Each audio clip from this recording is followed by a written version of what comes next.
որ Երևանի կենտրոնում արդեն ունենք մենք գիտական հրաշալի կենտրոններ, Երևանը պետական համալսարանը, պոլիտեխնիկ համալսարանը, այլ համալսարաններ, միլիարդավոր դոլարներ ա ուզում ծախսի, իբր ակադեմիական քաղաք սարքի։ Ունենք սարքած։ Դու գնա գործարաններ կառուցի քո երկրի համար։ Գնա այնպես արա, որ գյուղացուդ մթերքը վաճառք ունենա։ Ոչ թե գյուղացին հենց մթերքը ելնի, սկսի մտածել ոնց եմ վաճառելու։ Ինչով է զբաղվել մարդկանց կյանքով, ժողովուրդ էս իշխանությունը։ Մի քանի բանով։ Շատ է Facebook մտել, շատ է կոմենտներին պատասխանել։ Ցույց է տվել, որ կապի մեջ է,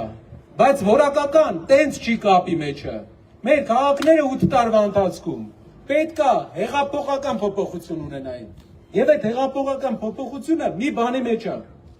Մոտեցումների փոփոխություն։ Երկին նոր մոտեցում է պետք։ Երկին տնտեսագետի մոտեցում է պետք։ Օրինակ նայեք,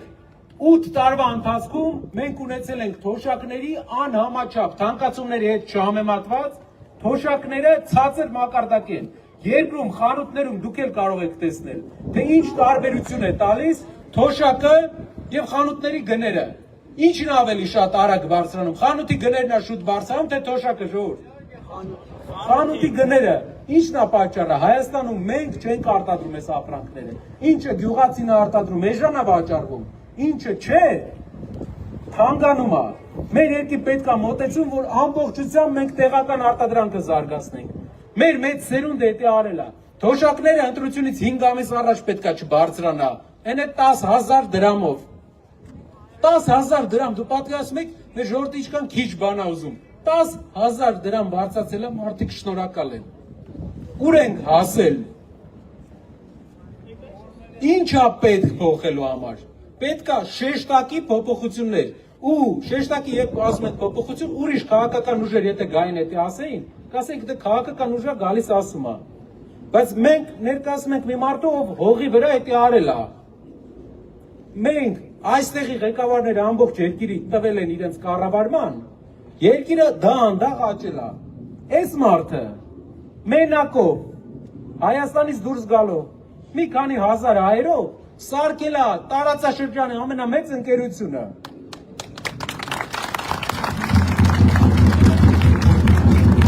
Իրենք եղած գործարանները քանդել են, ես մի մարդու չեմ ասում։ Ժառանգաբար սխալ կառավարման արդյունքում եղած գործարանները քանդել են, եղած գյուղատնտեսական համակարգը քանդվել է։ Երկրում որակական փոփոխություն չի եղել, դրա պատճառով մտնում ենք գյուղեր, վատ դուրս ենք գալիս։ Մարդկանց վիճակը տեսնելուց, այդ աշխատանքի տակ ճկռած մարդկանց։ Հիմա մարդը, որ չունենալով, ամբողջ պետությունը այս մարդկանց ամեն սերունդ իշխանավորի տվել ենք։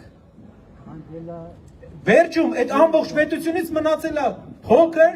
գործարանները փակված, լավա գոնե այստեղ 2 գործարան մնացել է։ Համայնքներ կան, ընդհանրապես չկա, գործարանները փակված, աշխատատեղերը չկա։ Եղածն են քանդել, այս մարդը չեղածը սարքել է։ Անցած ճանապարհը պետք է համեմատեք։ Մենք բուկլետներ ունենք, որտեղ իր բարեգործություններն է։ Մեր ասածը ի՞նչն է։ Նայեք մարդու անցած ճանապարհով։ Այստեղ իմ տեղը կարող է լինել ուրիշ մարդ, ում ուժը չի արել էսի։ Ինչ որ ասեր, մարդիկ հիմք ունեին կասկածելու, բայց այս մարդը 0-ից էդի արել է։ Եղածները քանդել են, ինքը չեղածից սարքել է։ Հիմա պատկերացնում եք պետական ռեսուրսով ինչ անելու։ Ժողովուրդ շանս է էսի։ Նենց չի ինչ-որ բանի կարիք ունի, նենց չի ինչ-որ գումարի կարիք ունի, գումարի կարիք ունեցողը աշխարհի Հայաստանը 113-րդ տնտեսությունն է, ժողովուրդ։ Այս մարդը Արաբական Միացյալ Էմիրություններում, Դաշնությունում, Հունաստանում, որոնք աշխարհի ամենահարուստ երկրներն են, այդտեղի ամենամեծ գործարաններից է։ Ինքը եթե հայրենասիրությունը չլներ, խի պետք է գար աշխարհի 113-րդ տնտեսություն։ Իր հայրենիքն է դրա համար գալիս է։ Տեսնում է, որ աղքատ երկիրը դրա համար գալիս է։ Իրենք ղեկը վերցրել են, դանդաղ քշում են, բան արել, բրուշատկա է շարել, ասֆալտ արել, բրուշատկա է շարել։ Այս էր ցավը տանում, ասֆալտը ինչ է, մի 10 անգամ, մի 2 անգամ ավել չանենք։ Վրաստանը 2 անգամ ավել տարին ասֆալտ անում, ոչ մեկ դրա մասին չի խոսում։ Գիտեք խի, որտեղ այնքան ուրիշ բաներ է անում, որ ասֆալտի մասին մոռացել են այդ մարդիկ։ 2 անգամ շատ ասֆալտ անում, տեսել եք Վրաստանի վարչապետը ելին ասի ասֆալտ եմ արել։ Վրացի կճամփեին մեկից։ Կասեն դու ասֆալտ անող չես այդտեղ։ Մենք կողա ասֆալտ չենք ուզում մեզ։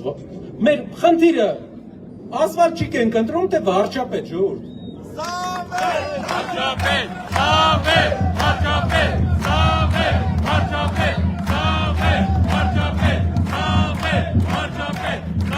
Ոնց որ վարչապետ ենք ուզում։ Այդ փոփոխությունը իրար հետ պետքա բերենք։ Չնայած բոլոր բաներին իմացեք,